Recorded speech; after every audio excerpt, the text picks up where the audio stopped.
ఏ రోజైనా కూర్చుని ఆలోచించావా, నేనెందుకు ఇంతలా మారిపోయానని?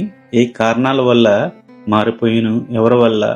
ఏ మనుషులు నన్ను ఇంతలా మార్చేశారు? ఒక్కొక్కసారి అనిపిస్తూ ఉంటుంది, లైక్ అప్పుడే బాగున్నాం కదా, అప్పుడే బాగుండే వాళ్ళం కదా అని చెప్పేసి. ఎప్పుడైనా నీకు ఎలా అనిపించిందా? ప్రజెంట్ ఉండేదానికన్నా ఒకప్పుడు నువ్వు ఎలా ఉన్నావో ఆ వర్షన్ ఆఫ్ పర్సనాలిటీని మిస్ అవ్వడం, గుర్తు చేసుకోవడం, తలుచుకోవడం, అప్రిషియేట్ చేయడం.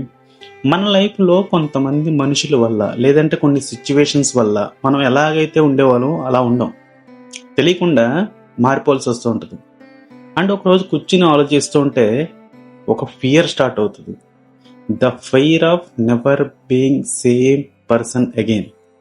ఒకప్పుడులాగే మళ్ళీ మనం ఉండగలం. ఒకవేళ బ్యాడ్ వెర్షన్లో మనం ఉంటే ఇంత ఆలోచించి ఉన్నాం. Definitely you are missing your old version. నీకు అదొక ద బెస్ట్ అని తెలుసు, అది చాలా మంచి వెర్షన్ అని నీకు తెలుసు. అందుకనే నువ్వు అలా ఉండలేనందుకు గుర్తు తెచ్చుకొని మిస్ అయ్యి మళ్ళీ లైఫ్లో నేను అలా అవ్వగలనా అని అనిపిస్తూ ఉంటుంది. చెప్పు, ఎప్పుడైనా నీకు ఇలా అనిపించిందా? Did you miss your old version?